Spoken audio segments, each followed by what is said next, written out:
Les enfants, j'ai une histoire à vous raconter ce matin, juste incroyable. Vous allez être avec moi? Ok? Vous êtes avec moi? C'est une histoire extrêmement forte. Avant d'arriver à cette histoire, il faut me laisser quelques minutes d'introduction. Dans l'année 1986, en France, il y a eu la visite d'un évangéliste international qui s'appelle Billy Graham. 1986, il y en a qui étaient déjà nés là ou pas? Regardez la moyenne d'âge de notre église. Levez vos mains, sans problème. Même moi, j'étais né. Contrairement à ce que vous pouvez croire, hein. Même moi, j'étais né. Ici en France, dans l'année 86, l'évangéliste Billy Graham est venu et il est même passé dans France Télévisions. On a demandé à Billy Graham, quel est pour vous le texte le plus important de la Bible? Et Billy Graham va dire ceci. Il va dire, pour moi, le texte le plus important de la Bible, c'est « Car Dieu a tant aimé le monde qu'il a donné son Fils unique afin que quiconque croit ne périsse point et qu'il ait la vie éternelle. » Il y avait dans le cœur de Billy Graham quelque chose de la part de Dieu d'extrêmement important, d'extrêmement fort, qui était le cœur pour les âmes qui se perdaient. Billy Graham a été l'un des évangélistes les plus importants de l'histoire chrétienne. Ce sont des milliers, des centaines de milliers de personnes qui ont pu connaître le message de l'évangile au travers de cet évangéliste. Quand il est venu en France, ça a été impactant, on lui a laissé quelques minutes et il a pu partager l'évangile. Et cet évangéliste a marqué sa génération, mais il a marqué sa génération avec la même chose qu'aujourd'hui font que les évangélistes actuels marquent leur génération. C'est une chose, c'est un cœur passionné pour les âmes. La semaine dernière, on parlait de la vision de l'Église. Et dans notre vision d'église, la première chose que je vous avais dit qui est extrêmement importante, c'était que nous sommes une maison tournée vers l'extérieur, okay, soucieux des âmes à l'image de notre Seigneur Jésus-Christ. Et Dieu est soucieux des âmes. Moi, je l'ai vécu personnellement. J'ai vu, écoutez ça les enfants.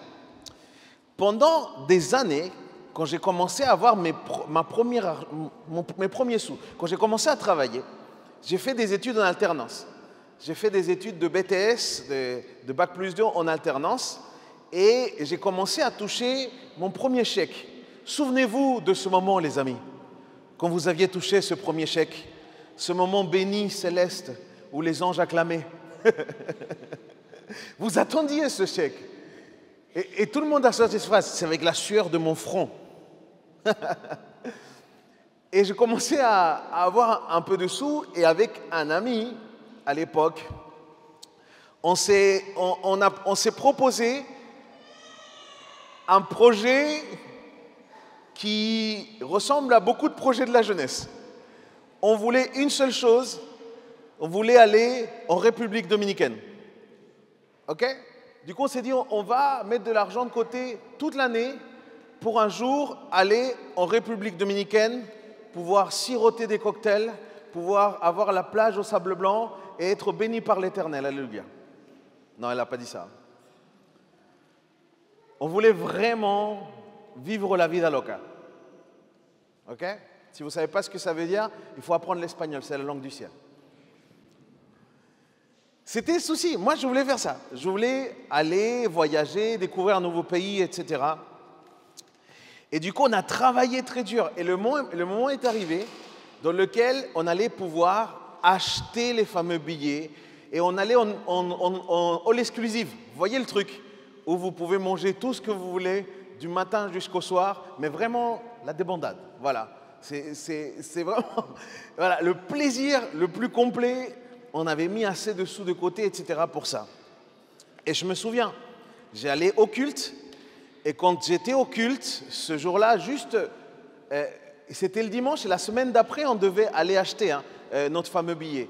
Et du coup, le dimanche, juste avant d'y aller, il y a mon grand-père à l'époque qui était mon pasteur, Moi, j'ai grandi dans une petite église ethnique latine et mon grand-père était pasteur. Mon grand-père, il dit simplement une information.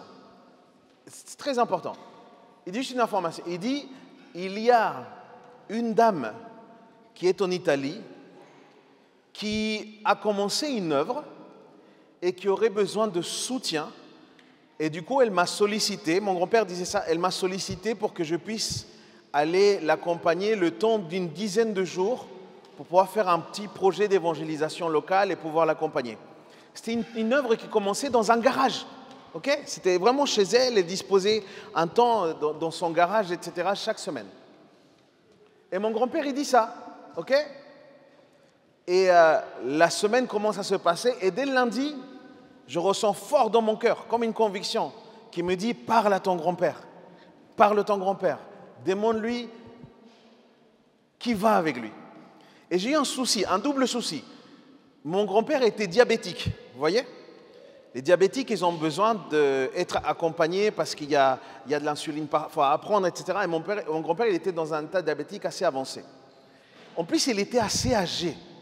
Donc, un voyage d'une semaine tout seul, c'était un peu complexe. Du coup, je me suis dit, bon, ça se trouve, Dieu me demande de l'accompagner pour ensuite aller dans mon plaisir, aller siroter des cocktails en République dominicaine pour la gloire de Dieu. Et du coup, je pose la question à mon grand-père, est-ce que quelqu'un vient avec toi, papy? Et lui, il me dit, non, non, non, il n'y a personne qui soit proposé pour l'instant à venir avec moi dans cette mission. Du coup, voilà, si le Seigneur touche ton cœur, il m'a dit, je dis, bah, c'est quoi les dates? Et là, le pire arrive. Les dates, c'était exactement les dates de mon voyage en République dominicaine. J'ai compris alors que ce n'était pas la volonté de Dieu. En tout cas, pas à ce moment-là pour moi. Il commence à me parler de ça, etc. J'ai dit, ok, d'accord, pas de problème. Et le temps se passe et je ne suis pas tranquille. Tu sais, quand le Saint-Esprit demeure dans ta vie, il sait te convaincre. Il sait parler à ton cœur. Et il te parle de manière très, très précise. Et je me souviens que les jours passaient et on allait arriver à ce moment où on allait aller dans l'agence acheter ce fameux voyage. Et ce jour-là, je regarde celui qui était mon meilleur ami à l'époque et je lui dis, écoute-moi, tu vas m'en vouloir, ça fait 1 an qu'on travaille pour ça, ça fait 1 an qu'on met de l'argent de côté pour ça, mais je suis désolé, je ne pourrai pas venir avec toi en République dominicaine parce que je vais aller avec mon grand-père en mission. Et là, le monde s'est effondré, quoi. Mon ami me dit, mais t'es fou et tout, mais comment est-ce que tu peux dire un truc pareil? Ça fait 1 an, Léandro, 1 an qu'on bosse et qu'on parle et qu'on se projette dans ce fameux voyage. Et puis, il me disait, mais tu sais qu'on va kiffer en plus. Tu sais qu'on va kiffer. Comment est-ce que tu peux dire non à ça? Va l'année d'après dans une mission, ou va juste après. Mais tu ne peux pas m'abandonner et puis... J'ai dit non, mais je suis certain parce qu'il n'était pas chrétien. Et du coup, j'étais certain qu'il n'allait pas me comprendre. Je lui ai dit, tu vas peut-être m'en vouloir, mais je serais incapable d'aller dans ce voyage et de profiter, sachant la conviction que j'ai à l'intérieur. Il m'a claqué la porte au nez, il m'en a voulu pendant très longtemps, et il avait raison quelque part, c'était un projet commun. Du coup, je me suis dit, bon, Seigneur, parce qu'on est comme ça, hein, Seigneur, maintenant que tu as vu mon sacrifice, sûrement tu me réserves une petite plage en Italie. Sûrement tu me réserves un petit transat. Ok? Sûrement il y a des cocktails là-bas aussi. Et je me suis dit, bon, ça se trouve, le voyage va être agréable, etc. On commence le voyage. On va à l'aéroport. On arrive à l'aéroport. On arrive dans l'accueil, dans le guichet de l'avion et tout ça. Et ils nous disent, on a un problème. On a vendu beaucoup plus de places que celles qu'on a et que Dieu pardonne toutes ces... Vous voyez ce que je veux dire? Et du coup, ils disent, votre grand-père va devoir aller et vous allez devoir aller dans un autre avion, etc. Du coup, ce qu'on vous propose, vu la situation, c'est que vous partiez avant. Du coup, j'ai fait d'accord, je vais partir avant. Et je suis parti avant mon grand-père. Et je suis arrivé là-bas 5 heures avant mon grand-père.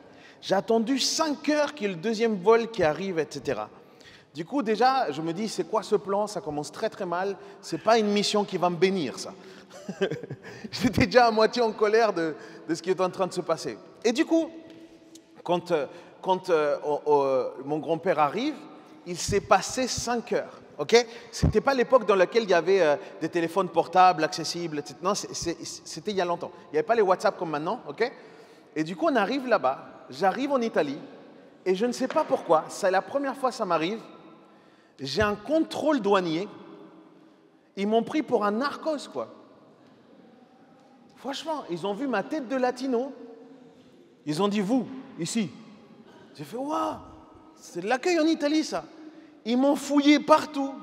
Ils ont retourné ma valise. Ils l'ont laissé n'importe comment. Et c'était à moi de ranger. Et je ne sais pas. Et ils ne s'expliquaient pas. Et mon grand-père était là avec moi. Il leur disait, excusez-moi, moi je suis juste pasteur et je viens aider une mission. C'est tout, quoi. Il dit, non, mais on ne sait pas. On ne sait pas. Vous qui venez de là-bas, là, on ne sait pas. Si vous êtes passé par la France pour arriver. Je dis, mais nous, on habite en France. C'est notre lieu de résidence. C'est là où moi, j'ai mon école, les amis. C'était catastrophe sur catastrophe. On sort, d'accord? On arrive sur le point où les gens nous accueillent. Et là, je me suis dit, on aurait une petite pancarte. Bienvenue en Italie. Benvenuti, je ne sais pas quoi. Et rien. Il n'y avait pas un chat. Il n'y avait personne. Parce que le temps des 5 heures, là, ça nous avait retardé. Et les gens qui étaient venus nous chercher, qui étaient à 3 heures de route, étaient repartis. Parce qu'ils pensaient qu'on allait peut-être arriver le lendemain. Et du coup, moi, j'essaie de trouver une cabine. À l'époque, c'était une cabine, vous savez, avec les pièces. C'est trouver une cabine, je les appelle, etc. Ils me disent, non, mais là, c'est compliqué. Ils sont déjà de retour. Ils viennent de faire 3 heures de route. Ça veut dire qu'ils ont fait déjà 6 heures de route dans la journée. Ça va être compliqué. Est-ce que vous pourriez prendre un train ou quelque chose comme ça? Je dis, bah d'accord, écoutez, on va se débrouiller, je comprends, etc. Je me suis dit, l'accueil des Italiens, c'est pas ouf. Et là, on se rend compte qu'il était trop tard. Et du coup, moi, je cherchais un hôtel pour que mon grand-père puisse dormir. Il n'y avait pas d'hôtel. Il n'y avait rien. Et on trouve un train qui part à 6 heures le lendemain. Ce train, il fallait qu'on le prenne donc à 6 heures. Il fallait qu'on soit à 5h50 par là près et qu'on le prenne. Et du coup, on n'avait pas où dormir. On était comme le verset, Jésus n'a pas trouvé de lieu où reposer sa tête. On était comme ça. Et là, on est dans une gare. On se retrouve dans une gare. Vous connaissez ici la gare du Nord de Paris ou pas? Il y en a qui connaissent ici la gare du Nord de Paris? Alors pour ceux qui connaissent, la nuit à la gare du Nord de Paris, eh ben, tu n'as pas envie d'y être. C'est juste ça, pour faire simple. OK? Et là, c'était la même chose. J'avais l'impression d'être dans une gare où toute la misère du monde se retrouvait, où toute la misère de l'Italie se retrouvait là. Et je me souviens très bien, on était dans un état de peur, parce qu'il y avait des gens qui rôdaient, parce qu'ils voulaient des choses. Il y avait un monsieur, écoutez bien ça, il y avait un monsieur qui s'est réveillé toutes les 10 minutes alors qu'il dormait, et il se réveillait en toussant fort, hein, une grosse toux. Et vous saviez ce qu'il faisait quand il se réveillait? Il allumait une cigarette. C'était terrible. Il y avait une famille avec des enfants, etc. C'était terrible. J'ai vu, à ce moment-là, c'est comme si le Seigneur il m'a dit, tu crois que c'est les cocotiers? Non, non, non, je vais te montrer la misère de ce pays. Et j'ai pu voir là, à ce moment-là, ce qui se vivait vraiment dans ce bel Italie, dans cet endroit que tout le monde aime tellement, qui s'appelle Italie. Et j'étais là, et j'étais choqué de tout ce que j'étais en train de voir. On était vraiment épuisés avec mon grand-père. Je dormais 1 heure. Après, c'était son tour. On dormait enlacés à nos valises. Le lendemain arrive, je vous fais l'histoire plus courte. Le lendemain arrive, on arrive à prendre notre train. On arrive là-bas après 3 heures de route. Et une fois arrivé là-bas, on se dit, voilà, là, ça va être bien. Non, les amis. Une fois arrivé là-bas, on arrive au niveau de la rue et la dame, elle habitait tout au haut d'une pente. OK? Donc il y avait une rue qui montait et j'avais l'impression qu'elle était éternelle, cette rue. Et on est arrivé là-bas. Franchement, j'étais tellement en colère.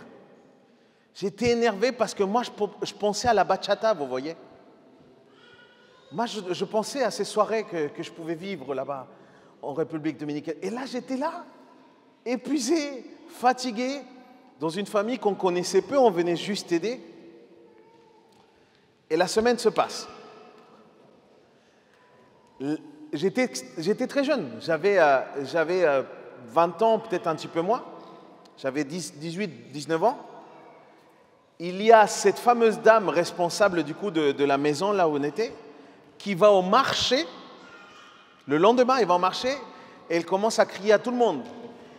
Il y a un jeune prédicateur de 19 ans venu de France, venez l'écouter, un jeune prédicateur de France, venez l'écouter.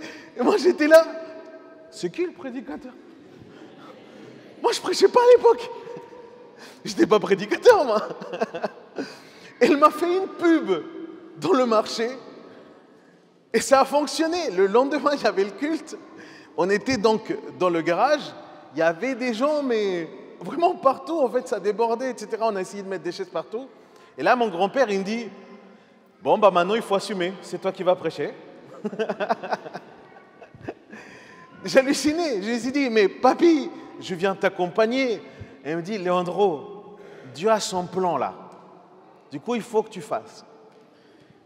Sincèrement, de vous à moi, je ne sais pas trop ce que j'ai prêché. Je ne sais pas si Noé a fini dans le ventre d'un poisson. Je ne sais pas vraiment ce que j'ai prêché ce jour-là, ok? Je ne sais pas si Ésaïe a ouvert la mer en deux, je ne sais pas. Mais il y a quelque chose, un message qui a été donné. La semaine se passe, ok? On arrive à la fin de la semaine, le dernier culte arrive, moi je faisais la louange, ça j'aimais bien faire. La louange je faisais, et à ce moment-là, quand toute la semaine se finit, je m'assois et il y a un jeune homme qui s'appelait Bou. Il s'appelait comme ça, Bou. C'était un Malien. Ce jeune homme parlait français. Et ce jeune homme s'assoit à côté de moi. Tout le monde était parti. Et il s'assoit à côté de moi et il va me dire la chose suivante. Ça va bouleverser ma vie. Et c'est ça qui va me faire comprendre à quel point, comment est-ce qu'il fonctionne le cœur de Dieu. Ce jeune s'assoit à côté de moi et en me regardant, il va me dire, écoute Leandro, je ne sais pas ce qu'il y a en toi, mais ce qu'il y a en toi, c'est ce que je veux avoir en moi. On ne se connaît pas toi et moi, mais ce qu'il y a en toi là, c'est ce que je veux avoir en moi. Et là j'ai compris que Dieu avait bousillé mon voyage en République dominicaine, mon rêve de cocotier, de sirop, etc. Parce que Dieu était passionné par une âme, par une personne. Et ce jour-là, je dis à ce jeune, la chose que j'ai que tu n'as peut-être pas, c'est juste Christ. Je n'ai rien d'autre. J'ai juste Jésus dans mon cœur. Je n'ai rien d'autre. Et ce jour-là, ce jeune-là a donné sa vie au Seigneur. Et jusqu'à aujourd'hui, il sert Dieu. Jusqu'à aujourd'hui, dans cette ville là-bas, en Italie, il sert le Seigneur, ce jeune homme-là. Où je veux en venir avec tout ça, les amis? Dieu aime tellement les gens, Dieu aime tellement les âmes, qu'il est capable de bousiller tes projets. Parce que la valeur de tes projets n'est en rien égale à la valeur d'une âme. Une âme vaut plus que tous les trésors de ce monde. Et Dieu est passionné par les âmes. Et il y a un passage biblique, il y a un livre dans lequel on voit ça de manière particulière, c'est le livre d'Osée. Si vous voulez bien ouvrir vos Bibles avec moi, on va aller dans ce qu'on appelle les petits prophètes. Le livre d'Osée. Osée fonctionne avec Amos. On appelle ça les livres des petits prophètes, non pas qu'ils étaient petits en taille ou qu'ils étaient moins importants, c'est pas ça. C'est juste que la teneur des prophéties et la teneur de ce qu'ils vont partager est beaucoup plus court que les grands prophètes comme Jérémie, Ésaïe, etc. Dans le livre d'Amos, il y a une histoire invraisemblable. Si vous trouvez que mon histoire, elle était un peu folle, franchement, celle-ci, elle est encore plus dingue. OK? Il est question d'un prophète qui s'appelle Osée. Ce prophète Osée, qui s'est consacré toute sa vie à la parole de Dieu, qui était en quelque sorte, en école de prophètes. Donc, quelque part, il apprenait à écouter Dieu. En plus de ça, il connaissait la parole, il s'était mis à part, il n'avait rien d'une vie comme aujourd'hui la jeunesse peut le vivre, etc., même comme nous. Il était vraiment dans un espèce de monastère, si je peux dire ça comme ça, était vraiment consacré avec des gens très particuliers. Il était enseigné, mis à part, mis à l'écart, parce que ça allait être un prophète, ça veut dire celui qui allait annoncer la parole de Dieu. Du coup, dès le plus jeune âge, Osée avait été mis à part et mis de côté pour ça. Il arrive à l'âge de 40 ans, ok? Il n'est pas dit que le prophète Osée était eunuque ou qu'il avait fait, ou qu'il était, prédisposé à ne jamais se marier. Bien au contraire. Le prophète Osée était comme nous tous les hommes. Et croyez-moi, arrivé à l'âge de 40 ans, on veut bien rencontrer quelqu'un.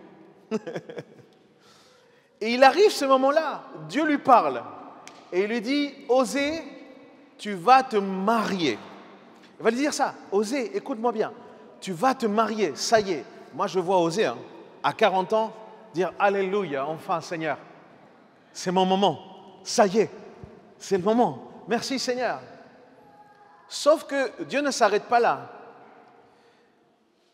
Dieu va demander à Osée de se marier, pas n'importe qui,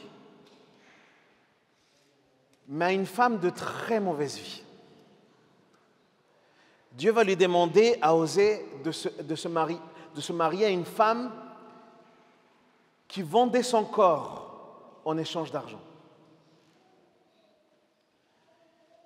Et imaginez donc la douche froide, l'ascenseur émotionnel de ce fameux Osée. Lui qui n'avait jamais été dans d'autres choses que dans ce lieu de son consécration, etc. Non. Et du coup, je me mets un petit peu à la place d'Osée. J'essaie de vous faire un petit peu actuelle l'histoire. Imaginez-vous comment est-ce qu'Osée allait trouver cette fameuse femme. Une femme qui n'était du coup pas du tout de son milieu, si vous voyez ce que je veux dire. Du coup, je vois Osée, qui sûrement tous les matins allait chez la boulangère et qu'à ce moment-là va sûrement demander à la boulangère, écoutez, il est temps pour moi de me marier, est-ce que vous ne connaîtriez pas quelqu'un? Osée n'a jamais parlé de ça. Et sûrement la boulangère, voyant qu'il était consacré, etc., va lui dire, oui, je connais quelqu'un, vraiment quelqu'un d'impeccable. Et une femme vraiment reconnue parce qu'elle s'est préservée, parce que c'est une femme droite, etc. Et là, Osée a dû lui dire, c'est pas vraiment ce que je recherche. Il se trouve que je cherche quelqu'un peut-être un peu plus libre, un peu plus frivole peut-être. Et l'histoire raconte que lui va devoir chercher cette femme. Ça a dû être terrible, parce que comment Osée va trouver une femme alors que de cette nature-là, alors qu'il n'a jamais été dans d'autres milieux que dans celui qu'il avait grandi? Peut-être Osée un soir est parti dans l'un de ses bars. Peut-être Osée a dû partir un soir dans l'un de ces bars dans lequel on peut trouver ce genre de femme, ce genre de personne. Et il a dû voir une femme qui s'appelle Gomer. Et sans rien beaucoup partager, sûrement il a dû lui dire, écoute, j'ai besoin de me marier avec toi. Je veux que tu deviennes mon épouse. Gomer, de son côté, elle connaissait sa situation. Elle savait qui elle était. Sûrement, il a dû lui dire, mais il y a tellement de gens qui me promettent ça. Non, je ne crois rien à ça. Il dit, non, mais je veux rien d'autre avec toi. Juste viens avec moi. Je veux faire de toi ma femme. Dieu me demande de me marier à toi. L'histoire, elle est incroyable. Parce que du coup, cette fameuse femme va se marier à Osée le prophète. La Bible dit même qu'ils vont avoir 3 enfants. Pour avoir 3 enfants, si on calcule bien, il peut se passer presque une dizaine d'années, voyez-vous. Donc ils vont avoir au moins une dizaine d'années de vie commune. Ils vont partager ensemble. Moi, je pense que la vie de cette femme a dû complètement changer. Peut-être que cette femme, du jour au lendemain, elle était invitée dans des rassemblements de femmes. Et on lui demandait, mais comment est-ce que ta vie a changé? Et puis, il a dû lui dire, ah, vous saviez, avant, voilà, ma vie, c'était n'importe quoi. Et puis, j'ai trouvé cet homme. Le Seigneur m'a fait me marier avec cet homme. Et maintenant, j'ai retrouvé une dignité. J'ai retrouvé un nom. Il m'a donné une place. Et je suis apprécié, je suis aimé. Il prend soin de moi, etc. Pendant des années, et on peut se dire, waouh, l'histoire, elle est incroyable, comme Hollywood. Ok? Quelqu'un qui ne méritait pas du tout, ou qui ne pouvait surtout pas se retrouver dans des circonstances pareilles, se retrouver à ce moment-là comme ça. Mais si vous connaissez le livre d'Osée, vous savez que l'histoire ne s'arrête pas là. L'histoire raconte que cette femme va abandonner son mari pour revenir vers son ancienne vie. C'est terrible. Imaginez cette crise. Imaginez ce mot peut-être posé sur le lit en lui disant « Merci pour ces années, mais il faut que je revienne à ma vie. » Imaginez cet homme se retrouver avec ses 3 enfants, cet homme qui avait quelque part contribué à que cette femme sorte de son milieu, lui avait peut-être redonné une dignité à cette femme, et il voit cette femme repartir. C'est absolument terrible. Et je vois bien que peut-être les gens autour de lui, autour d'Osée, ils ont lui dire « Ah, mais tu sais, de toute façon, elle n'était pas pour toi. » Parce qu'il y a toujours des gens comme ça. Hein. Tu sais, elle n'était pas digne de toi. Tu sais, il est peut-être temps maintenant de refaire ta vie avec quelqu'un d'approprié, avec une femme vraiment de valeur, quelqu'un qui est reconnu dans notre communauté, vous voyez. Et le temps se passe, et il se passe encore quelque chose d'encore plus fou, les amis. C'est pour ça que je vous dis, cette histoire, elle est juste incroyable. L'histoire raconte que Dieu demande à Osée d'aller retrouver la femme. Il lui demande d'aller retrouver Gomère. Il ne lui dit pas « laisse-la partir simplement ». Non, il lui dit « va la retrouver ». Et il se passe quelque chose d'extrêmement fort. Allez maintenant avec moi dans Osée chapitre 2. Osée chapitre 2, du verset 8 au 10. Contre toute attente, vraiment Dieu va lui demander d'aller encore la chercher. Et ça, c'est l'un des plus grands messages pour le peuple d'Israël et c'est l'un des plus grands messages pour toi et moi aujourd'hui. Regardez ce qui va se passer. Dieu va dire ça de cette femme. Il dit, « Voilà pourquoi je vais barrer son chemin avec des épines. Je l'obstrue par un mur et elle ne trouvera plus sa route. Elle poursuivra ses amants sans pouvoir les atteindre. Elle les cherchera sans pouvoir les trouver. Puis elle dira, regardez, je vais m'en retourner chez mon premier mari, car j'étais plus heureuse que maintenant. Or, elle n'avait pas compris que c'était moi qui lui donnais le blé, le vin nouveau et l'huile, de l'argent en abondance, ainsi que l'or dont ils ont fait offrande à Baal. » Dieu demande et Dieu s'occupe de pouvoir ramener cette femme dans son foyer. Pourquoi cette histoire est tellement forte? Parce que cette histoire, elle a beaucoup plus à voir avec nous que ce qu'on peut le penser, les amis. L'histoire de cette femme, c'est l'histoire de nous tous, êtres humains. Nous tous, qui peut-être à un moment, on a eu un message de Dieu. Nous tous, qui à peut-être un moment, on a senti que Dieu s'était approché de nous. Et malgré cela, nous avons choisi d'abandonner Dieu. nous avons choisi de revenir vers notre ancienne vie et nous avons choisi de laisser vraiment ce foyer que nous avions formé avec Dieu. Il y a certains d'entre nous, je ne sais peut-être pas vous, mais moi j'ai une saison de vie dans laquelle je me suis renié à Dieu. J'avais grandi dans l'église. J'avais eu des valeurs extrêmement fortes. Et malgré cela, il est arrivé un moment dans lequel j'ai tourné complètement le dos au Seigneur.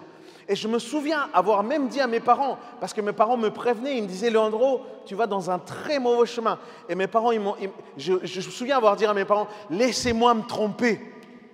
Ah, c'est terrible.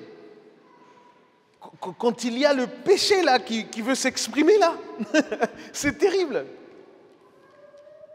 Et chacun d'entre nous, quand nous nous détournons de Dieu, quand on choisit de revenir vers des anciennes choses que peut-être le Seigneur avait déjà commencé à résoudre dans ton cœur, à chaque fois qu'on se tourne vers le péché, à chaque fois qu'on s'éloigne de notre Dieu, on vit exactement ce que cette femme vit. Mais regardez ce que Dieu fait. La Bible dit, il va lui barrer le chemin. Il va lui mettre des épines. Vous savez quoi? J'ai eu une saison de vie, comme je vous disais, dans laquelle je voulais m'éloigner de Dieu. Et j'ai voulu faire comme tous les jeunes. J'ai voulu faire comme toute la jeunesse. Aller dans des soirées où il ne faut pas aller. Manger et boire des trucs qu'il ne faut pas manger. Et moi, contrairement à tous ceux qui étaient là, je ne profitais de rien. Je pouvais danser peut-être comme tout le monde, mais je ne profitais de rien. C'est ça les épines. Tu ne peux plus faire comme tout le monde parce que l'Esprit de Dieu a décidé de reposer dans ton cœur. Et même si tu veux te détourner, le Seigneur fait toujours en sorte de te ramener. Il fait toujours en sorte de pouvoir te rappeler. Et il va donner 3 éléments, je vais finir avec ça. 3 éléments très importants. Il lui dit, elle n'avait pas compris que c'était moi qui lui donnais le blé, le vin et l'huile. Quand toi et moi nous nous détournons de Dieu, voilà ce qu'on cherche. On cherche à l'extérieur une joie. On cherche à l'extérieur à pouvoir remplir un espèce de vide, un besoin intérieur, tu vois. Et Dieu il dit non, moi je suis beaucoup plus qu'une émotion. En moi tu vis dans la joie parce que je suis la joie de ton salut. Il y a le blé, et le blé c'est le signe de quoi? C'est le signe de la nourriture. Pas simplement charnelle, mais la nourriture spirituelle. Encore une fois, il y a dans l'être humain un vide qui ne peut être rempli que par le Créateur. Et c'est le Créateur qui nous remplit ce vide au travers de la parole de Dieu. C'est le blé. Et ensuite, il va parler de l'huile. Et l'huile dans la parole de Dieu, c'est le signe de l'onction. Et l'onction, c'est quoi? C'est la présence de Dieu avec nous. Toi et moi, ce que nous avons toujours besoin, c'est de la présence de Dieu en nous. Il y a un message extrêmement fort depuis le début de la Bible jusqu'à la fin de la Bible. Et ce message, c'est toujours le même. C'est « reviens ». L'être humain a cette fâcheuse tendance à se détourner du chemin de Dieu. Et Dieu, à chaque fois, il est patient, il est dans l'amour parce qu'il est passionné par les âmes. Et du coup, à chaque fois, il dit aux gens, reviens. Et Dieu dit à quelqu'un encore ce matin, reviens. Tu es peut-être sur une mauvaise voie, tu es peut-être en train de prendre un chemin qui n'est pas bon pour toi, tu ne te sens même pas à ta place, parce que ta place c'est auprès de moi, c'est auprès de Dieu. C'est lui ce mari dont nous avons besoin, c'est de lui qui nous donne vraiment cette dignité, cette identité. Nous ne pouvons rien chercher à avoir en extérieur parce qu'il n'y a que lui qui peut remplir nos cœurs. Quelqu'un dit Amen. Dieu est passionné par les âmes, les amis. Aussi simple que ça. Et Dieu va utiliser la vie d'Osée. Dieu va faire de la vie d'Osée un message pour le peuple d'Israël. Le livre d'Amos, c'est un livre qui parle énormément de jugements, tous les jugements qu'on va avoir. Beaucoup de jugements à cause du fait de ne pas avoir été fidèle avec Dieu. Mais dans le livre d'Osée apparaît l'espérance, apparaît l'amour de Dieu, la miséricorde. Pourquoi? Parce que mon frère, ma sœur, notre Dieu est comme ça. Il est juste, mais il est aussi la grâce. Et encore aujourd'hui, le Seigneur veut agir par grâce dans ton cœur, dans mon cœur. On va ensemble se mettre debout. On va finir avec ça. Kumlan, si tu veux bien m'accompagner, s'il te plaît.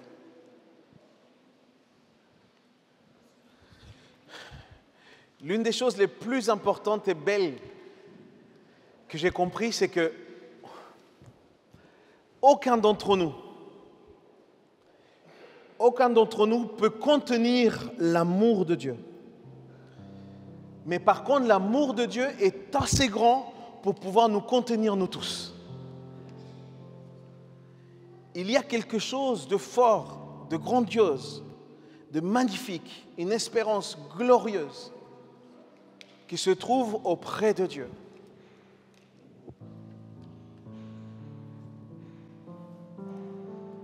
Je crois que Dieu parle au cœur ce matin. Dieu prévient des personnes qui peut-être veulent se laisser séduire par des choses qui vont les éloigner de la volonté parfaite de Dieu. Et tu veux peut-être prendre des décisions et aller dans des endroits qui ne sont pas les endroits où Dieu t'amène. Dieu te veut dans sa présence. Dieu te veut auprès de lui. Le temps d'un instant, s'il vous plaît, je vais vous demander à vous tous qu'on puisse fermer nos yeux. Juste le temps de se recueillir. Tout le monde, avec ses yeux fermés. Et Dieu aime les âmes. Dieu t'aime d'un amour éternel, d'un amour passionnel, d'un amour patient, d'un amour plein de miséricorde. Et combien de fois nous nous trompons, et autant de fois le Seigneur vient nous reprendre. La Bible dit, 7 fois le juste tombera et 7 fois je le relèverai. Dieu est là. S'il vous plaît, le temps d'un instant. C'est un moment extrêmement sérieux peut-être pour quelqu'un qui est dans cette salle en ce matin. Et que tu sens peut-être que le Seigneur t'appelle de manière particulière. Le Seigneur aujourd'hui vient lui-même te chercher. Et il frappe à la porte de ton cœur. Et il te demande, est-ce que tu veux venir avec moi? Est-ce que tu vas avoir ta place là, avec moi? Pour cela, il suffit simplement de te livrer complètement à moi. Il y a peut-être des gens ou des personnes ici qui ont besoin de se réconcilier avec Dieu. Il y a des personnes qui ont simplement besoin de, pour la première fois, donner sincèrement leur vie au Seigneur. Alors, avec nos yeux fermés, tout le monde, même les enfants, on va fermer les yeux, s'il vous plaît, un instant. Parce que ce n'est pas un spectacle. C'est un moment de recueillement très personnel. C'est entre nous. C'est juste entre toi et Dieu. Juste entre toi et Dieu. Le temps d'un instant. Si tu sens que le Seigneur frappe à la porte de ton cœur, je vais demander à toutes ces personnes qui veulent donner leur vie au Seigneur en ce matin,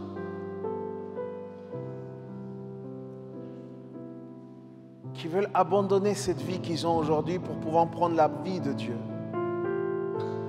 pouvoir consacrer leur cœur à Dieu, pouvoir changer le centre de gravité. C'était peut-être nous-mêmes le centre de gravité, mais là on va placer notre centre de gravité en Dieu lui-même. Qu'est-ce que lui veut? Quelle est sa volonté? En ce matin, s'il te plaît, s'il y a quelqu'un qui veut donner sa vie au Seigneur, là où tu es, de manière très spontanée, juste entre toi et Dieu, juste lève ta main au ciel. Si ce matin tu veux donner ta vie à Dieu, si tu veux consacrer ton cœur, juste là, entre toi et Dieu, lève ta main au ciel, comme si tu donnais un signe au ciel en lui disant, Seigneur, je t'offre ma vie.